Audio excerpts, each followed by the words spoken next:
Que bom.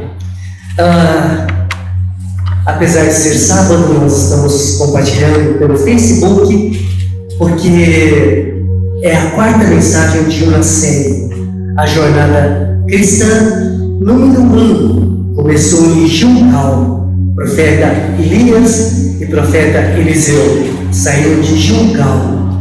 Gilgal significa que Deus tirou o opróbrio, a vergonha do povo dele, que estava escravizado 430 anos no Egito. Foi logo na saída do Egito, antes da entrada na terra de Canaã, que eles pararam em Gilgal. Gilgal é o começo, praticamente, da vida cristã, lá naquela cruz, onde Jesus levou nossa vergonha. Ele foi pendurado como um criminoso, nu, exposto ao público. Ele levou a nossa vergonha. Uma coisa que eu gosto no cristianismo lacto é que aquilo que nos fazia sofrer, o pecado, a vergonha, a culpa, Deus nos tirou naquela cruz. Eu nunca ouvi um budista, eu nunca ouvi em outras religiões, Lércio, Marcos, desse tratamento tão especial de Deus de tirar nossa vergonha. Geralmente, quando um filho faz uma vergonha, os pais expulsam, ou quando o marido comete um pecado, fica estigmatizado, fica marcado. Quando um homem rouba, quando um homem estupra e vai para a cadeia, todo mundo sabe, fica marcado. Isso é obra satânica. Satanás gosta de marcar para fazer sofrer o resto da vida. O cristianismo é diferente, é misericórdia, é compaixão. Deus tira para que a gente não sofra até o final da vida. Isso é maravilhoso. Se no casamento o casal não se perdoar, é obra maligna, porque em Cristo há perdão, há restauração, há retirada de culpa. É maravilhoso, o cristianismo é espetacular. Quando você começa a conhecer esse Deus da Bíblia, você fica maravilhado com ele. A jornada cristã número 2, eles vão para Betel, a casa de Deus. Quando nós nascemos de novo, pela nossa inclusão na morte e ressurreição de Cristo, logo depois Deus nos leva para a casa dele, onde há pão, onde há alimento, onde Deus ensina a vencer o mundo e o diabo. A casa de Deus é preciosa demais. Você nunca pode perder esta comunhão com o corpo vivo de Cristo. Eu quero dizer para os irmãos que estão online. Essa semana eu conversei com a Betinha, que está lá em Curitiba, e afirmei a membresia dela no corpo de Cristo com essa igreja. Porque a igreja não é um templo, não é um salão, mas é a reunião, a assembleia. Na Bíblia, no grego, é eclesia, assembleia dos santos em Cristo Jesus. Se Betinha está em Curitiba, mas ela está em Cristo Jesus no corpo, ela é membro da igreja, e é essa igreja que Cristo vem buscar em breve. Então, Kate, Angélica, irmã Inês, irmã Rosa, lá do outro lado do mundo, lá no Japão, é membro dessa igreja em Cristo Jesus, do corpo de Cristo. Não importa onde você esteja, você está em Cristo. Dá-me a mão do meu irmão. Você é meu irmão. Tem até um corinho antigo que fala sobre isso, sabe? E é verdade, tá bom? Igreja é um lugar especial, onde recebemos a revelação da pessoa de Cristo. É a menina dos olhos de Deus. É um lugar onde o diabo não pode nos tocar, porque estamos em Cristo. Tocar no corpo de Cristo é tocar em Cristo. Não se brinca com a igreja. Não se brinca com a igreja, porque é afrontar o próprio Cristo. É precioso demais. Nunca se afaste da igreja, do corpo de Cristo. Depois de Betel, eles foram para Jericó. Eu já estava pulando para o último. Jericó, lugar onde há fortalezas do diabo. lugar de guerra espiritual, onde nossa luta é contra esse inimigo chamado Satanás.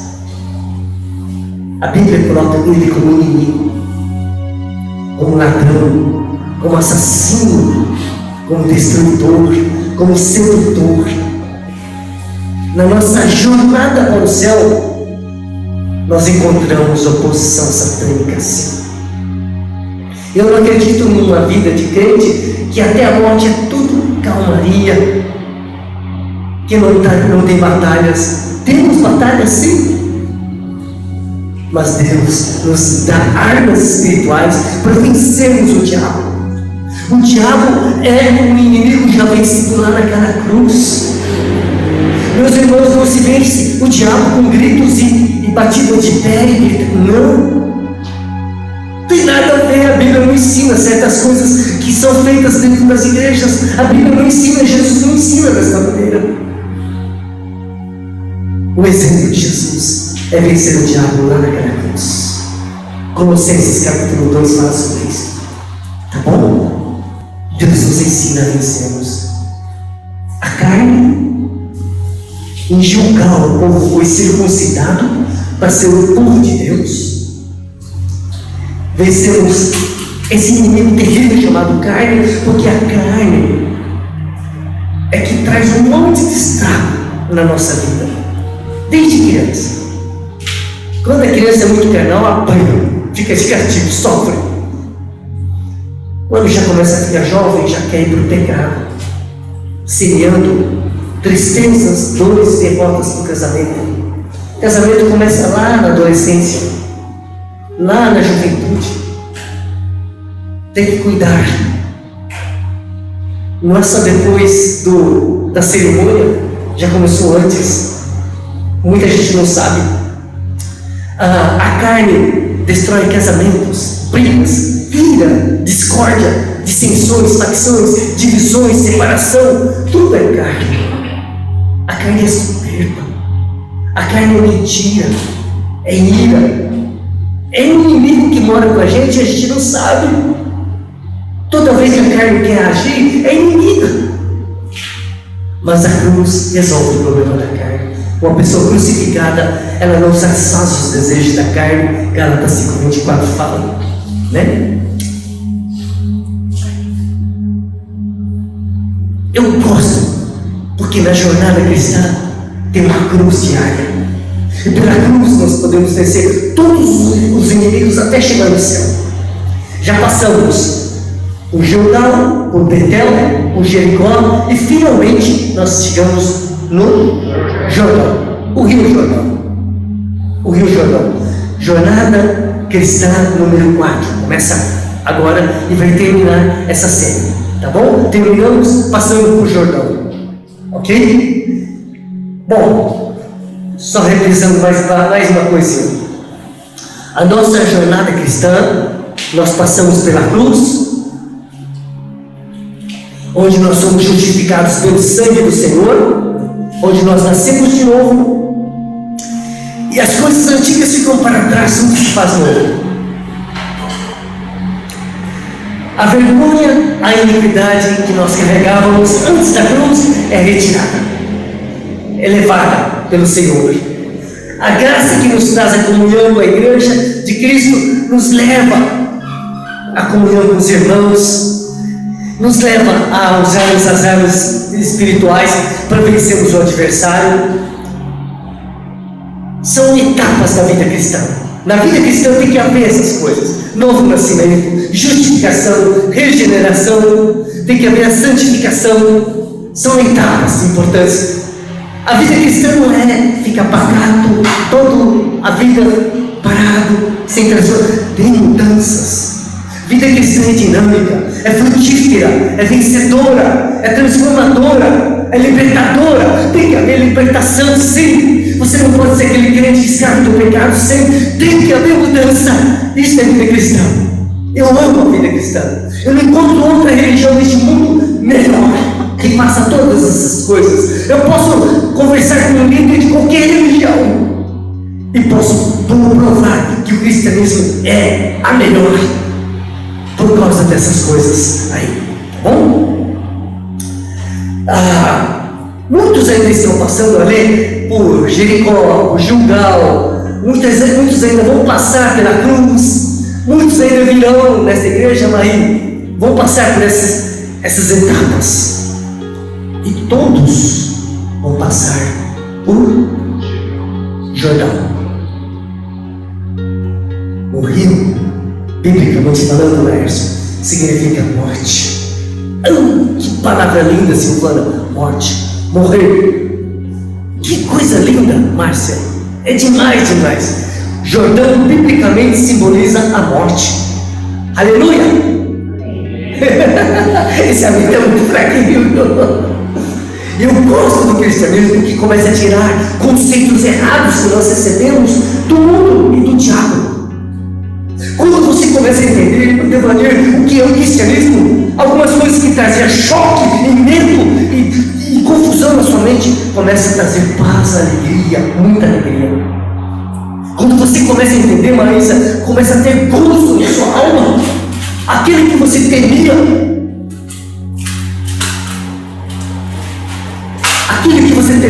agora você tem alegria.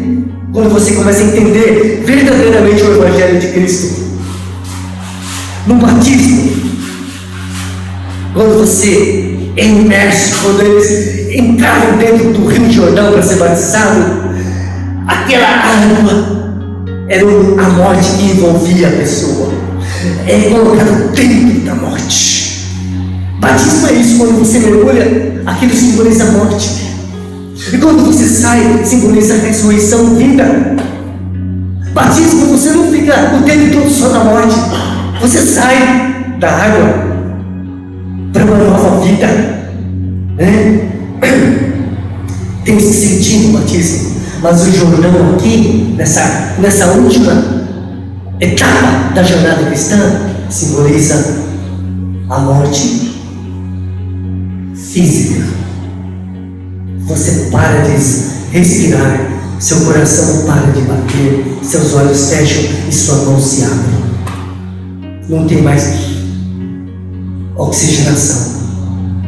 Parou. Morreu.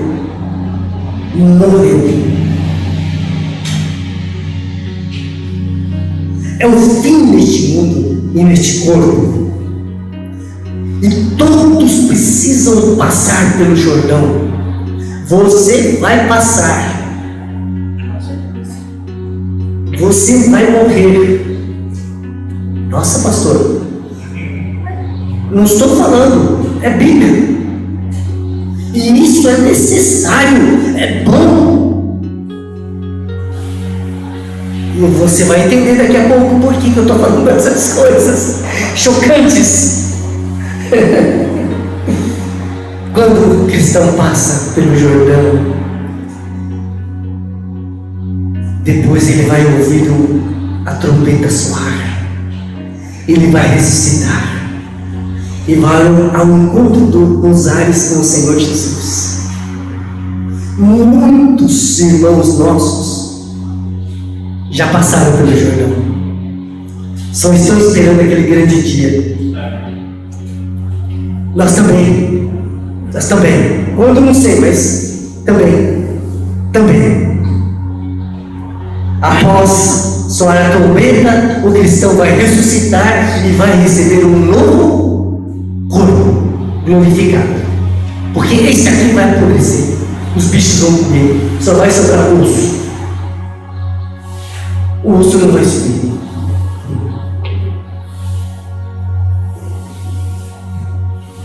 Este corpo que estamos não tem condições de subsistir para a vida eterna. Aqui, 60 anos já está pedindo a rei. Imagina passar a eternidade. Aguenta esse corpo lá, neguinho? Não aguenta?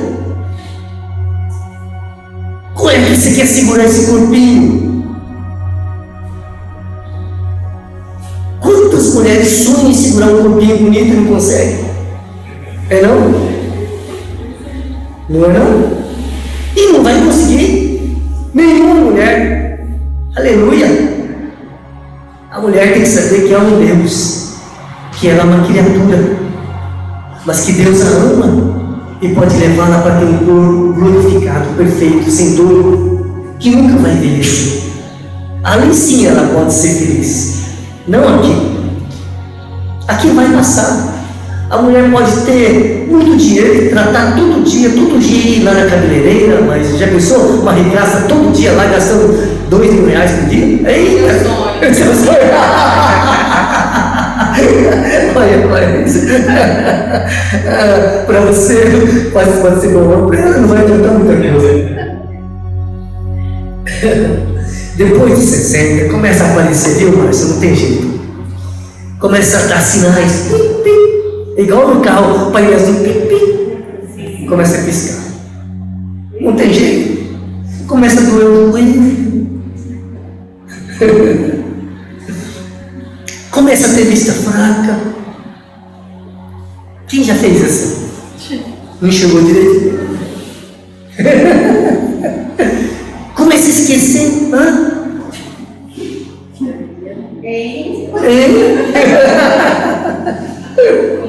O que eu vou fazer aqui? Onde eu deixei? Viu meu celular? O que eu ia fazer? O que eu ia fazer mesmo?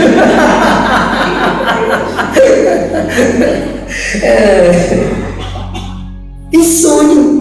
4 horas da madrugada não está lá, acordado. Quando era jovem, já estava de manhã, dormindo gostoso. Passou de 60, 4 horas da manhã. Sabe o que faz? Tudo. Mas que maravilha ser velho, meus irmãos. Um texto que eu acho lindo demais na Bíblia é Eclesiastes 12, quando descreve a velhice.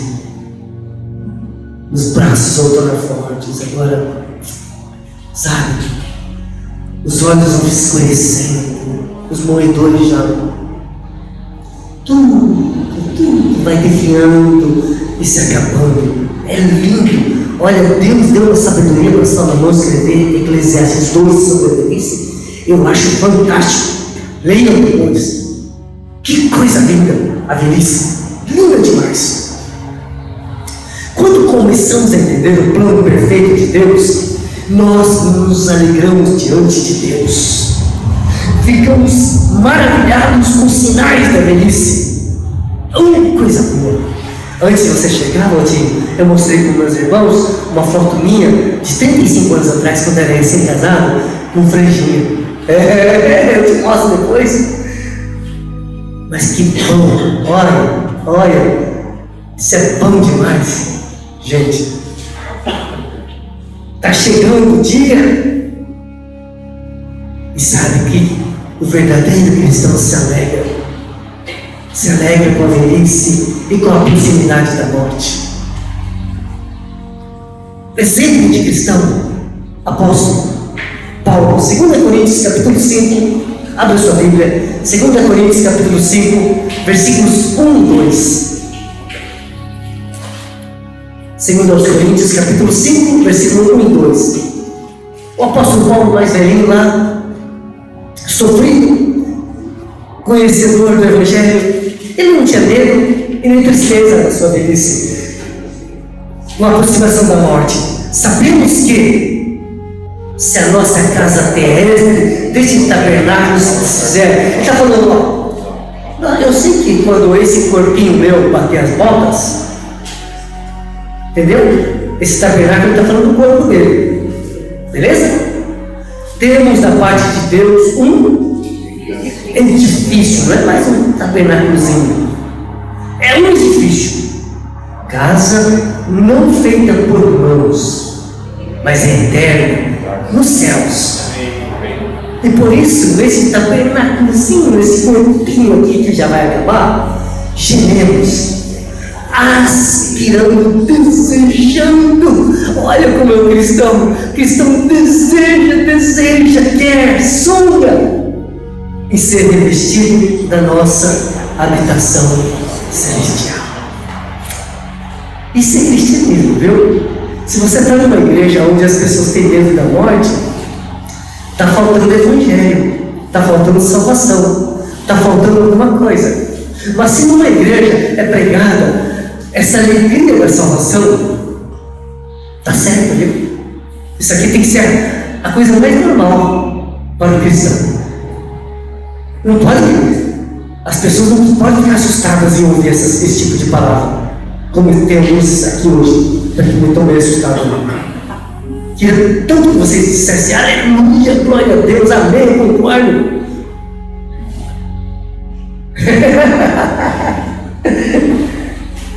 Quando o novo e melhor está por vir, nós queremos. Já pensou você ter uma chumbiquinha lá? Ano 1900 e bolinha. Quase muda. Aí tinha prometido um Toyota Zero 2023. Você vai ficar triste? Não. Você não vai ver a hora de receber um carrão novo, não é não? Você está numa casinha, 50 anos, caindo aos pedaços. De repente Deus te dá uma casona nova. Você vai falar, acho que não estou com vontade de mudar para casa nova não. Essa casinha aqui, estou tão acostumada com ela. Por incrível que pareça, tem crente desse jeito. Já estou acostumado, quero não. Dá vontade de bater.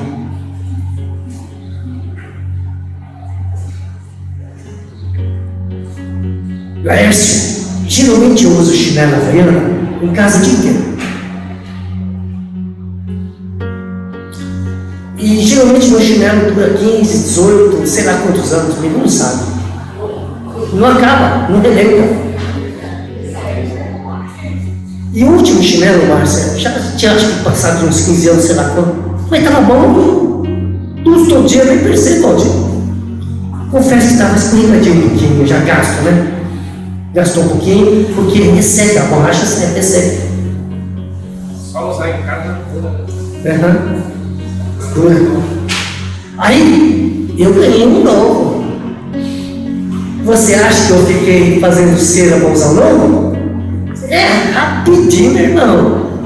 Encostei o chinelo velho, Hamilton, e botei um novo. Macio? Não escorrega. Muito melhor. Laércio, muito melhor. O novo é bem melhor, gente. Com certeza. Por isso que eu estou falando para você que só um tapadão que não conhece o que Deus preparou, que não sabe nem o que Deus preparou, é que fica aí choramingando e reclamando com o velho. Gente, quem é cristão está esperando o novo, o melhor, o bom. Não vê a hora, não vê a hora. Cuidado para não acostumar com o velho, tá?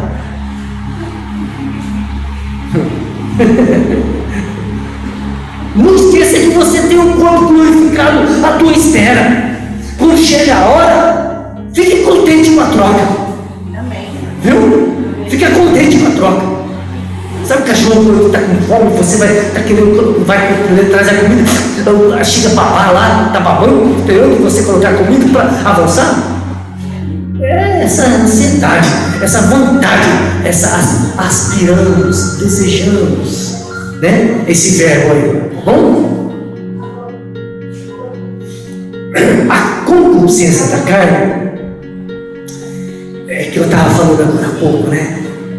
Trazia tantas coisas desagradáveis na nossa vida, né? Por causa dessa natureza corrompida, carnal, muitas pessoas ao nosso redor, elas sofrem muitas vezes na vida, né? Esse inimigo terrível, chamada... Eu estou novamente voltando para cada etapa para finalizar hoje, tá bom? A primeira lá em João é tratada sobre a carne. Eu estou falando que é tão bom passar pela cruz, é tão bom passar por essa etapa julgal, que é o vencer a carne, porque enquanto você continuar sendo um crente carnal, você vai trazer sofrimento para muita pessoa.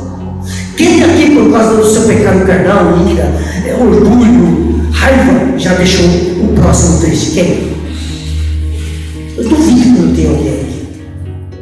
Mas não precisa sofrer e fazer os outros sofrerem. porque há uma cruz. Gálatas 5:24, os que são de Cristo Jesus crucificaram a carne com suas paixões e concupiscência. Na nossa jornada tem esse momento chamado carne, mas é possível vencer pela cruz. Então, quando você estiver com raiva e querer bater em alguém, você ouça a mensagem de amanhã que você vai receber a resposta para isso. Eu não vou adiantar, tá bom? Eu quase adiantei aqui, mas amanhã você vai saber como agir, tá bom? Vamos lá. Segundo inimigo terrível na nossa jornada é esse mundo, é esse sistema maligno. Um inimigo camuflado de amigo, dormindo com o inimigo. E muitas pessoas não sabem. Esse inimigo oferece coisas agradáveis à carne, ao homem. Esse inimigo conhece tanto o crente que sabe exatamente o que o crente gosta e vai por pecado. Os desejos ilícitos da carne, a soberba da vida, todo o mundo vai oferecer para o crente se afastar do Senhor e viver no mundo e no pecado. Oferece coisas que a nossa natureza pecaminosa tem vontade. Porém, Satanás usa o mundo com o objetivo de prender, judiar e matar. O mundo é como um pesqueiro de Satanás.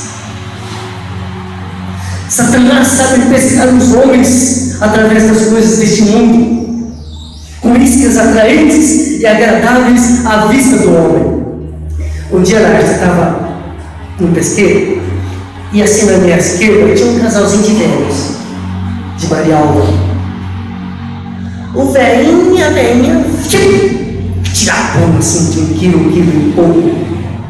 E eu lá, a minha boia nem mexia, eu só escutando a velhinha, mas o velhinho, aquelas tilápias assim, e eu coçando a cabeça, nada, eu não conseguia pegar nada de longe. E eu já comecei a ficar desanimado. E eu não aguentei. Cheguei perto da velhinha. Vocês estão... Que isca que vocês estão usando? Aí a velhinha olhou para mim, deu risada. É que eu trago isca de casa. Eu e meu marido, a gente faz no dia anterior. A gente pega essas lancinhas de peixe aqui, essa ração, e lá em casa aí a gente acrescenta pinga, groselha e não sei o que. Ela falou umas 7 ou 8 coisas, Silvana, que eu não consigo nem lembrar. E a gente mistura e tal e faz a isca. Quer experimentar? Eu quero. Era umas iscas, Devanil, vermelha, com cheiro. E eu voltei na minha varala e não deu 1 minuto. Peguei primeiro. Peguei. E aí eu fiquei contente. Aquele velhinho, aquele casal de velhinho, eles sabiam o que o peixe gostava. Peixe enjoado. Os homens são enjoados. Mas esse do mundo sabe o que o homem gosta, sabe o que a mulher gosta. As propagandas, as mulheres caem. Não é não? Sim. Os carros que aparecem, os homens ficam fissurados. Sim? As políticas que aparecem, os jovens já arragaram os olhos. Eita! Já pensou? Aparece aquela picanha assim, na praça. Não? Propaganda, meu. Propaganda. E agora, Larson, como eu vou pescar, eu faço também a minha isca. E as últimas vezes que eu fui, eu levei groselha e levei miso. Miso faz misoshiro japonês. Miso é uma pasta de soja fermentada que tão cheio, um gosto forte. Aí coloca na água, mistura lá e faz uma sopa japonesa deliciosa. E eu então chego lá no pesqueiro e pego aquela isca deles lá, seca, coloco a própria água do pesqueiro e misturo, jogo ali a groselha, mistura e vou misturando, depois faço as bolinhas. Josh já pegou comigo. Enche o seu buraco. Porque eu sei que o peixe gosta daquilo. E é assim que o mundo age. Por isso muitos crentes caem fora, escolam. E o diabo, quando fisca, antes de matar, ele judia. A natureza satânica, biblicamente falando, no livro de Pedro, é essa. Ele gosta de judiar até matar. Esse é o nosso inimigo. Temos que tomar cuidado. O diabo é o nosso adversário. Mas a cruz, nós somos crucificados, como Paulo fala. Gálatas 2, 19 e 20. Estou crucificado com Cristo, logo já não sou eu quem vive, mas Cristo vive em mim. E esse viver que agora tenho na carne, vivo pela fé do Filho de Deus que me amou e assim mesmo se entregou por mim. Nós vencemos o diabo, o mundo, a carne, através da cruz. Por isso essa igreja prega tanto a cruz. A cruz é o segredo do cristianismo. E muitas igrejas não estão conhecendo a obra da cruz, através da qual Deus nos faz nascer de novo e vencer esses inimigos que aparecem em nossa jornada cristã.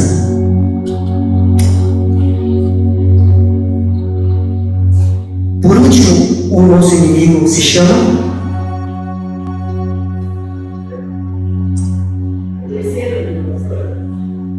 nós passamos carne, o mundo, o diabo, agora o último inimigo, passando assim por cima, a morte. A morte atemorizou e ainda atemoriza muitos que não são nascidos de novo. Você conhece alguém que tem medo de morrer? Quem tem medo de altura? Quem tem medo de água? Quem tem medo de velocidade? Quem tem medo de armas?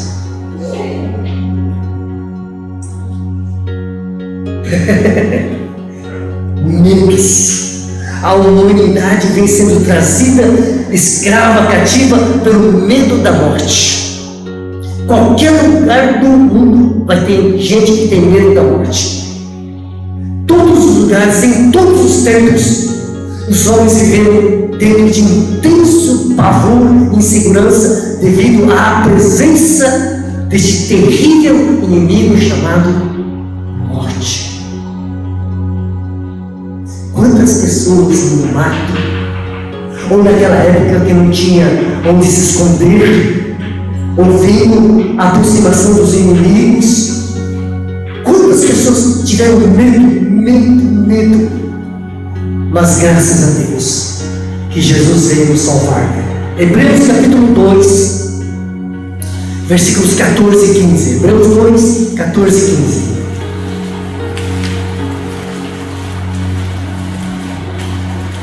Cristão é aquele que não tem mais medo da morte. E eu percebi que na minha vida isso aconteceu mesmo. Por isso que eu posso falar da morte sorrindo. Visto, pois, que os filhos têm participação comum de carne e sangue, desses também ele igualmente participou para quê? Por sua morte, cruz, lá na cruz, por sua morte, destruir-se aquele que tem o poder da morte, quem quer? O diabo. E por isso ele nos livrasse todos que, pelo pavor da morte, estavam sujeitos à escravidão contra a vida. A cruz nos tira, nos livra do pavor da morte. Eu só parei de ter medo da morte depois da experiência da cruz, depois do novo nascimento, depois que Cristo, a vida eterna, veio passar a viver em mim. Existe um cristianismo que está acima da morte. Existe um cristianismo que está fora deste mundo perverso. Existe um cristianismo triunfante sobre as trevas. Existe um cristianismo que vence a concupiscência da carne. É sobre esse cristianismo que nós estamos falando. É Jesus Cristo que vive em nós. Vale a pena você conhecer o verdadeiro cristianismo. Se na sua vida e na sua igreja, na sua família, não está havendo vitória sobre esses inimigos, alguma coisa está errada. Você tem que ser um cristão que não mais está preso a este mundo perverso, que este mundo não te atrai mais, que você não é mais escravo do pecado, você não é mais uma pessoa mundana, uma pessoa carnal. Alguma coisa tem que mudar. Você não é mais aquela pessoa que tem medo da morte. Quando Jesus, o autor da vida, passa a viver em nós, Ele que é a vida eterna, 1 João 5,1 fala sobre isso. Ele que veio trazer vida abundante, João 10,10 fala sobre isso. Ele que ressuscitou, venceu a morte. Você que é um cristão, você pode cantar como o apóstolo Paulo cantava em 1 Coríntios capítulo 15, versículos 54 e 57. Esse texto, 1 Coríntios 15, 54 e 57, é um cântico de vitória sobre a morte. Tragada foi a morte pela vitória. Onde está a morte, a tua vitória? Onde está a morte, o teu aguilhão? O aguilhão da morte é o pecado, e a força do pecado é a lei. Graças a Deus que nos dá vitória por intermédio de nosso Senhor Jesus Cristo. Ele venceu a morte, nós vencemos a morte. Nós não precisamos ter medo da morte, porque na cruz nós só morremos, mas depois nós ressuscitamos com Ele. O maior poder de Deus foi ressuscitar Jesus Cristo, e nós somos ressuscitados com Jesus Cristo. Nós somos vencedores sobre a morte. A morte não tem mais domínio sobre nós, nem o pecado. 1 Coríntios 15, 26 fala sobre o nosso último inimigo. Falamos esses dias sobre o inimigo que é a carne, que é o mundo, que é o diabo, e agora a morte. Vamos ler 15, 26. O último inimigo a ser destruído é a morte. Não precisa ter medo da morte. Ele já foi destruído. Para o cristão crucificado com Cristo, ressuscitado em Cristo, não há mais medo da morte. Jordão agora é apenas a última estação. A morte física, beleza. Quando vier, Maria, ótimo. Vai vir, ótimo, tem que vir. Eu quero que venha. No tempo do Senhor, tem que vir. Ótimo, beleza. Um dia eu vou morrer. Opa, estamos nessa. Estamos juntos. Tranquilo, todos nós somos juntos. Todos nós vamos morrer. Aleluia. Precisa. Porque há algo maravilhoso à nossa espera.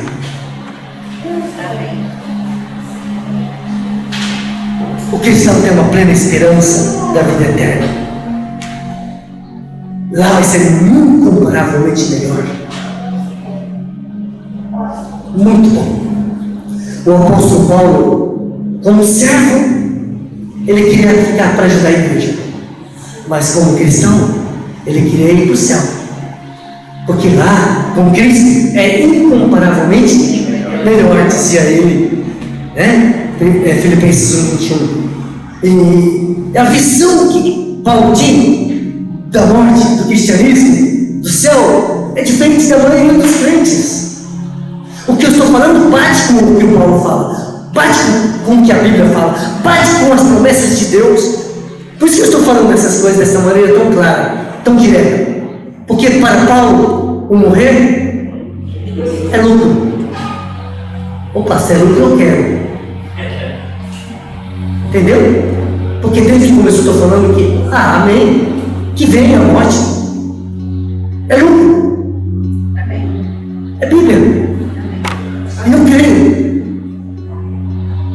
Gente, não precisa ficar com medo de morrer. É preciso para ter vida eterna. Amém. Como é bom quando está aproximando do Rio Jordão, Márcia. Dor no joelho é bom. Coisa boa.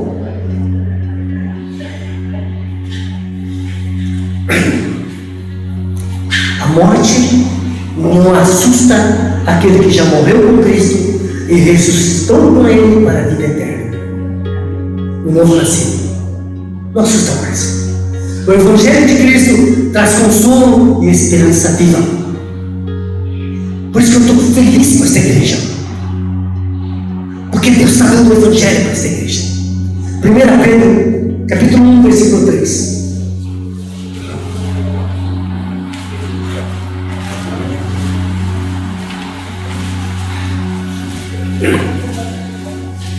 Bendito o Deus e Pai do nosso Senhor Jesus Cristo, que segundo a sua muita misericórdia, nos regenerou para uma viva esperança, mediante a ressurreição de Jesus Cristo dentre os mortos, para uma herança incorruptível, sem mácula, imarcessível, reservada nos céus para vós outros, que sois guardados pelo poder de Deus, mediante a fé para a salvação, preparada para revelar-se no último tempo. São palavras, Ale, que foram ditas para os cristãos perseguidos do primeiro século, passando fome, nudez, perseguição. Irmã, para irmãozinhos que estavam sofrendo, palavras de esperança viva. Essa palavra para os cristãos de hoje é consolo. Isso é cristianismo. O livro O Peregrino de John Bunyan, lá no último capítulo, fala da chegada do peregrino do seu companheiro, seu amigo, chamado Esperança, no rio. Eles passaram por várias etapas na jornada da peregrinação. Agora está lá no finalzinho, o rio. John Bunyan descreve ali no livro dele que o peregrino que sempre foi firme lá, sabe, caminhando até chegar lá, chega na hora da morte, para atravessar o rio, deu umas tremedeiras nele.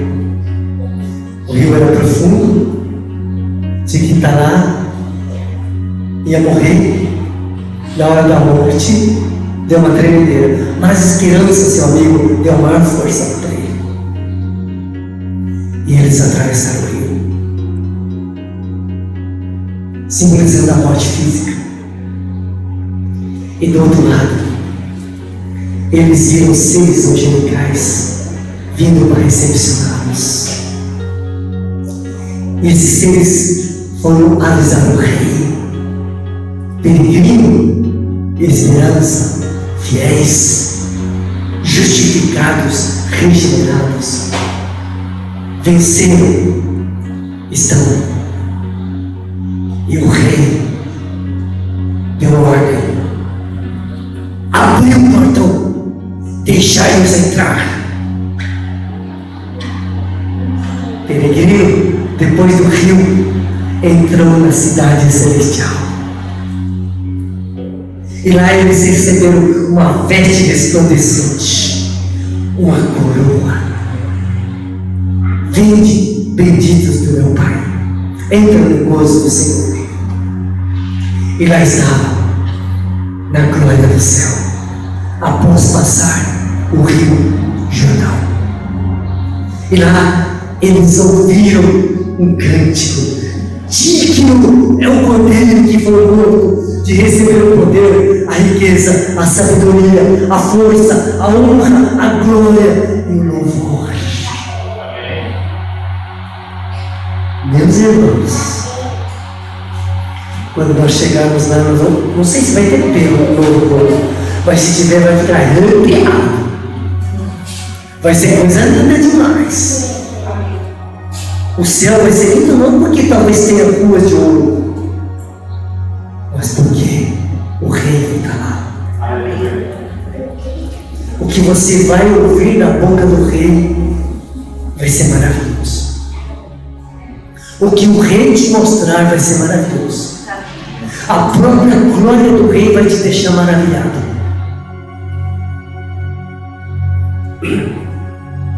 A travessia do rio possibilitou a entrada na glória do céu junto ao glorioso Rei Eterno.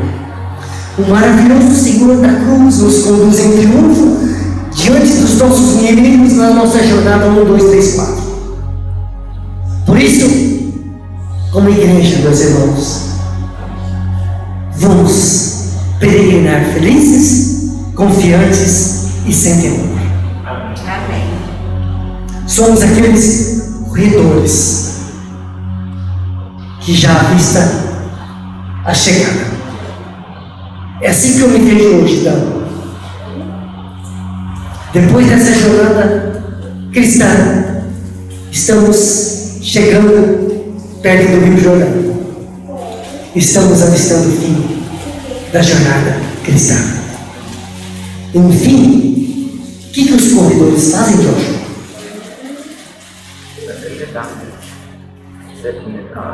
Acelera. E como chama esse ato do corredor naquele último pedaço daquela arrancada? Como chama isso? Sprint. É o último fôlego. Porque quer tanto chegar lá. E a igreja de Cristo, então, nessa reta final, tem que dar todo o gás. A igreja que não é salva está acomodada. Um dia Cristo vai voltar, beleza pura, vou esperar Jesus aqui sentado. Não é assim não. O cristão que quer chegar está animado. Depois de 60, está animado. Quer correr para Jesus? Estou chegando. Quero correr para os braços do meu Senhor. Aquele pique final, último, derradeiro pique, arrancada para a vitória final. Corramos com perseverança e fé até o fim. Então, igreja, que venha o Jordão. Cristo prometeu estar conosco. Ele é o próprio Rei. Ele nos conduzirá e nos receberá na glória. Com Ele podemos atravessar o Rio Jordão em segurança. Aleluia! Só quero terminar dizendo, irmãozinhos, fé, coragem, ânimo, bora! Amém. Em breve o Rio Jordão será lucro para esta igreja. Amém? Vamos orar, vamos louvar o Senhor.